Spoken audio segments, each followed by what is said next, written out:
Какво става, хора? Здравейте и добре дошли в новото видео. Днес малко по-различно видео, а именно запътили сме се към автогарата в София, да си хванем автобус. Часът е почти 12.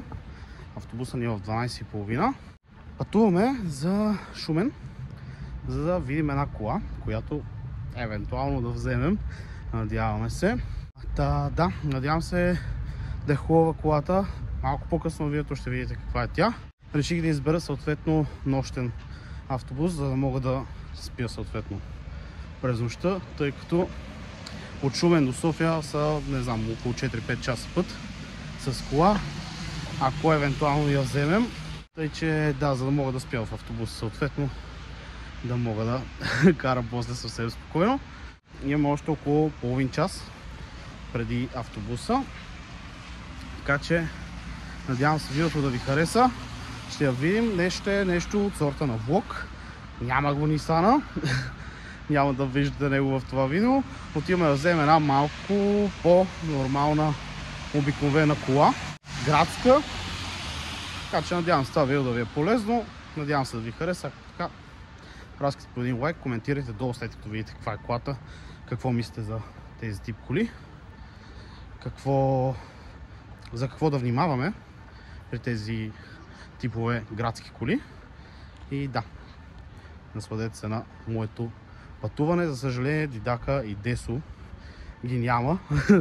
В различни градове са, както знаете, може и да не знаете, аз си живея в София, Десо е в Хасково, Дидака е малко я Видин, я Бургас, на едно от двете места, но за съжаление не можаха и те да дойдат, да си направим едно пътуване тримата, но отивам аз да си взема евентуално една нова кола. Така че надявам се днешното видео да ви хареса. Окей, хора, ето че пристигнахме в Шумен. Часът е 6 и малко, 6:10. Пътуването беше леко изморително. Очаквах, честно казано, да успея да дремна, но автобуса доста тесничък. Не се получи, но благополучно все пак стигнахме в Шумен. Няколко мои близки като цяло ме питаха защо ще ходиш чак в Шумен, то е много далече за кола, няма ли коли в София и така нататък. Отговарям на този въпрос, хора. Като цяло имам приятел в Шумен, който има автокъща. Съответно колата, която ще гледаме, е в неговата автокъща, оставена от негов познат. И в крайна сметка знаете, че с колите винаги е много на късмет. Като цяло решавам да се доверя малко или много на някой мой приятел, дали, който ми казва колата е читала. Съответно затова си позволих, нали, да изпътувам толкова много километри, за да видя някаква кола и евентуално да я взема, тъй като знаете, че наистина с колите абсолютно нищо не се знае. Поне е хубаво някой да я е гледал. Колите нов внос, да, може да изглеждат лъскави, може да са измити за продаване и така нататък, но доста често се оказва, че те имат някакви проблеми. Затова, нали, предпочитам да се доверя на някой познат, който познава стария собственик на колата, знае как я поддържал, знае малко поне за нея и така нататък. Сега чакаме съответно този приятел, а именно Даката. Ще според се ходим малко. Евентуално ще намерим нещо за закуска. И да, чакаме го да дойде, да ме вземе, да идем да видим колата. И съответно, ако е хубава, да ходим да я прехвърляме. Така че очакваме го. Ето го и Даката. Кажи здрасти на влога, бе. Здрасти. Издухах ли ги, а? Издуха ги. Това бързо, Ауди. Добре. Няма да ги чакам. Бавняйте. Какво ще гледаме са? Една количка, лекичко така. Хубаво, нали? Айде, по-ще го оставим да я видят. Изненада. Ами, хора, ето това е количката, за която говорихме. Mazda 3, 2009, двойка, DC мотор, не е двойка и 151 коня, бензин, 6 скорости, ръчка. Изглежда доста добре, доста запазено, до сега я карахме. Доста добре се движи. Очудващо набира доста хубаво. скоростите влизат като у дома си. Хубав багажник за такава малка кола. Но все пак градска кола. Доста дълбок. И да, мисля да се прибирам с нея към София. Регистрирано е, което е добре. Лети джанти 17. Има външни забележки, но в крайна сметка взимам кола за каране в София. Така че мисля, че е нещо, което може да се преглътне. Но да, колата е доста хубава. Покарахме я, много стегнато вози. Няма луфтове по рейки и тем подобни. Не тропа, не хлопа, което е доста добре. Пък честно казано има хубава стойка, или поне на мен ми харесва. Така че май ще я взимаме, съответно после ще я покараме извън града, най-вероятно. Ще се прибираме към София с нея. И вече ще видим как е на дълъг път. Това е колата, която казах, че ще гледаме. Ами хора, ето че взехме колата, вече пътуваме към София. Честно казвам, доста добре се движи. Светят няколко грешки, защото е паднало леко акумулатора, но нищо фатално. Често казано, 6-степенната ръчна скорост на кутия доста добре се държи. Като разход, ето тук можете да видите какъв го дава, 7,6 на 100 при 86 км в час средна скорост. Доста стабилно се движи колата, доста стабилно се усеща, няма луфтове и така нататък, както казах преди това. И да, имаме си отзад, си возим зимните гуми. И да, маздичката си е маздичка, доволен съм, караме към София. Може би ще минем и през майстора, все пак да я види той, да видим какво ще трябва да изправи, евентуално, защото знаете, при всяка нова кола все нещо трябва да се прави. Като мощност, колата е точно както предполагах, наистина този двойка мотор, тези 150 коня на това купе са доста приятни. Колата се изстрелва доста хубаво. Наистина при изпреварване няма абсолютно никакви проблеми. Доста доволен за този мотор на Mazda. И пак казвам, колата е доста стабилна, което е хубаво. Добре, ето че вече сме в София. Като цяло вече е другия ден, откакто я снимам влога. Но хубавото нещо, какво се оказа, Бесо си е дошъл в София за няколко дни. Така че сега отиваме да се видим. Да видим как той ще реагира на колата. Знаете, винаги е много готино, като някой от компанията, особено в мъжко компания, си взел някаква кола. Много е готино и приятели да я видят, да се кефите заедно. Пък и ние сме си много близки тримата, така че ще се радвам да видя Деско какво ще каже, как ще реагира. Да видим. Деско, даже подарък ми носи. Да, все Какво е пак. това? Я да видим, дай на фаровете. Ами на фаровете, ама... Нали все пак си имаме спонсор. И за новия апартамент си чуех какъв подарък да ти измисля. Мерси, и им братан. писах, им казах, че харесваш GTR. Да, знаете, че това ми е мечтаната кола. Да. Така че към това се целим. Имало защитна фолио, да трябва да отлепиш. Ще го отлепиме. Мерси, братле. И за новия апартамент. Мерси много. Със здраве. Е такова да се возим в това GTR, че някой ден. Той е малко тъмно, малко на не се тъмно вижда. снимаме. Малко на тъмно снимаме, но няма проблем. Малко е тъмничко, сигурно не се виждам, но няма проблем. Трябва да видим новата Mazda? Айде да видим новата Mazda. Среднощни сбирки, пичове, това е най-готиното нещо с приятели. Бате.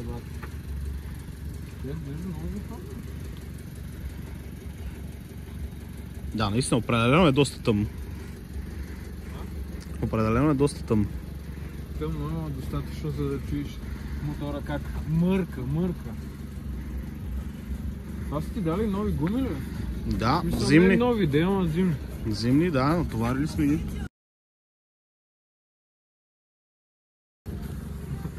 Да няма авторски права. Да, ще има някакъв копирайт. Чакай. Иначе е много добре. Кефите, сега ще се повозим малко, ще видим как е. С 6 скорости? 6 скорости, да, ръчка. Бате. Винаги ме е кефило на мазите, как свети в сино вечерно време. Брутално. Специално километражна тая кола е доста хубава, защото е бял. Някакво много елегантно стои. Старата беше синьо и често казвам също много добре седеше. Ще покажем снимки от старата Мазда. Да, евентуално, ако намериме. Аз лично примерно не харесвам такива оранжеви километражи по някаква причина. И бърка да здравето. Само малко фаровете трябва да посилят. Фаровете трябва да се полират, да. Защото са пожълтели от седене на слънце, живи здрави. Ще направим това новата машина. Обещал си. Обещано. Слагаме му печат като господарите. Между другото, хора, съжалявам за стабилизацията, ама забравихме гимбала, нали? Между другото, не знам... ненадейно снимане. Не знам защо, обаче тези малки колички много ме радват. Особено тази мазичка е супер. Тя между другото не е чак толкова малко, което мен ме очудва. Да, няма толкова място, нали, смисъл на задните седалки. Обаче пък си имаме багажник. В смисъл, има наистина много дълбок багажник, човек. Което е странно. Сега не мога да го покажа, защото съм натоварил, нали, леко. Просто и двамата знаем с голяма кола какво е в София и малко по малко всички, които живеем в София, отиваме към малките коли. Просто няма как. Факт. Както живеем в студентски град, това е убийствено. Днеска съм търсил 40 минути място да се паркирам малката въшка, човек. Направо откачам. Да, смятай, ако си с някоя комби като шестицата и някакво гадно. А шестицата, между другото, нямаше и парктроник. Тази поне има преден, заден. Та ще е една идея по-добре. Не казваме, че сме лоши шофьори, ама все пак си е екстра, която за София е добре. И какво викаш, Саша? Как си доволен ли си от Маздата? Доволен съм. Нали, питаш какво е това, дето мига айстопа. Това е някаква система, не знам точно за кое, не знам дали е за това тръгване от Баир. Или, защото старата собственичка каза, че мисли, че е за гаснене на световари. Нали, да не седи в колата включена въздръстване там, като е комола, както е на повечето коли. Но реално това мига, защото колата е с два акумулатора. Не е с един, има един голям, който си е, нали, нормалния, а втория е уж за системите. Повечето някакви. То е едно малко акумулаторче, такова е, горе-долу. Та явно, нали, трябва да се сменят, защото реално колата с големия акумулатор изсветиха грешки на тракшена и на ABS-а. Което обикновено при тези Мазди, нали, това го знам от частицата, е, че това става примерно като разкачих акумулатора, светка тия грешки, но на частицата примерно се махаше като въртиш пълен ляв, пълен десен и се махаше грешката. От само себе, просто завъртиш волан. Да, така се чистеше грешката с два пълни волана. Докато тук не стана, сега гледам, нали, защото съм я покарал малко по-дълго от Шумен до София реално. Колата е върнала малко ток, в момента примерно не светят, нали, нито тракшъна, нито ABS-а. Така че, не знам, явно акумулаторите са за смяна, но ще ги сменим и тях, като я вкараме за обслужване след 1-2 дни. Защото вие и като вземате нова кола, обслужване. На колко километра каза? 182 000. 182 000? 800-180. Ама това реални са, така? Реални, да. Реални. Колата е с два ключа, което е хубаво, двата оригинални ключа, тъй като на старата Mazda и правех ключ, втори, защото я бях купил с един, а реално не работеха копчетата. Имаше някаква оттечка някъде, мислех, че от централното, защото реално като не заключиш с ключа, мислех, че не изключва някои от системите. Но тази си е с два оригинални и си работи всичко. Между другото, навеждаме на мисълта, че може и наистина да си реални, защото като цяло наистина е доста запазен. Повечето коли, които не са на реални километри, тук копчета, всичко е пълен леш. Ами като цяло, брат, мисля, че... Пък и вози доста стабилно. В смисъл, може да е малка количка, трета серия, обаче пък си вози комфортно. Мисля, че като за градска кола е топ. Иначе като цяло колата, да, много стегната за градски условия. Мисля, че супер се представя, наистина много стегната, нищо не тропа, нищо не хлопа, което е супер. А това, че е запазена, като цяло мисля, че много голям фактор играе това, че е карана от жена. Между другото, много хейтъри ще има тук, където ще кажат, че жените изобщо не пазят. Обаче навеждаме на мисълта, че много често се случва именно когато си купуваш кола от жена, да е по-запазена, отколкото когато я купуваш от мъж. Да, макар че... Значи, каква е разликата? Отвътре интериора е много запазен. Отвън обаче си има на няколко места, когато си е дерната, какво да кажем. Има, дали жената, която я е карала, я отдрала или някой я отдрал, не мога да кажа, но има външни забележки, които не са някакви фрапантни. Значи, каква е разликата? Каква е разликата, когато мъжете карат кола и я пазят отвънка, защото знаят боята колко пари струва, ако трябва, особено джантите, да. А пък отвътре пластмасовите елементи 50 лева, 100 лева максимум, примерно нещо 5, 10, 20 лева, да. А пък при жените отвътре да им е хубаво, да си е запазенко, да внимават, обаче отвънка боята малко огънах калника, голяма работа, нали? Да, или пък джантите, като дарят джантите. Съвет към младите пичове, дето са все още ученици или първи курсове студенти, нали? Ако нямате толкова пари за хубави джанти, такова, вземете две, сложете ги само от страната на дискотеката, евентуално. Да се вижда, от другата страна не е важно. Шегувам се, да, и ще карате приятелката си да паркира от другата страна, от страната на грозните джанти. Ако ще драска, да драска тях. Да. От другата страна може и железарки. Да, чиста работа.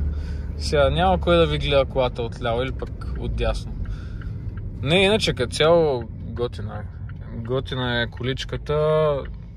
Наистина возията е добре. Между другото, сега ти си собственика на тази, на старата ти шестица. Обаче аз като страничен наблюдател мога да кажа, че возията е сравнително сходна. Между шестица и... е сравнително сходна, да. Единственото, което се усеща като малко по-така разлика, е, че тази се усеща малко по-висока. В смисъл, наистина усещаш, че караш малко по-висока кола. Комбито наистина си беше нисичко, готино, нали, малко по-спортна стойка имаше. Това се усеща наистина като по-градска кола, малко по-висока. Не се усеща чак като някое сувче. Между другото, шестицата беше на 18, но? Да. Той може би оттам идва разлика. Може и оттам да идва. Да, защото тази сега примерно е на 17. И в момента се усещам наистина по-високо някакси. И като гледам и тавана си е запазен, в смисъл няма някакви... Всичко интериорно, колата. Да. Добре. Запазено. Харесваме. Единственото, нали, сега... Даже и подгрев има, чакай така. Да, трябва да го снимам. И работят.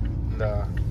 Особено шофьорския, нали, ако гледате за нови коли и видите подгрев, хубаво е да тествате шофьорския, защото той най-лесно се чупи на всички коли. Има почти никой не му се занимава да го прави, пак реално вие ще карате колата, хубаво вашия подгрев да работи. Точно. Нали, не е нещо, което да ви откаже да вземете една кола, хубаво да работи. Точно това исках да кажа, че ние... Дай. Точно това исках да кажа, че мъжете такива малки детайли като подгрев, като тук малко по интериора, къде е волана леко износен, обръща им внимание, обаче си казват, още има време докато го оправя, или пък чакай да се насъберат няколко неща, че да ги направя наведнъж. Примерно, много често се наблюдава, хора си продават колите, казват си, в този волан ще си го оправя, нали? Все някога, и идва и момент, в който карат колата 3 години по този начин и така и не го оправят и се и продават по този начин. Факт, особено за седалки и така нататък. Да, за салона особено. Искам една хубава екстра, която видях, че има. Стъклото в момента е леко замъглено, а тази кола има подгрев на предното стъкло, което е много готина екстра според мен. Особено за зимата, няма да чегъртате като дебили на леда.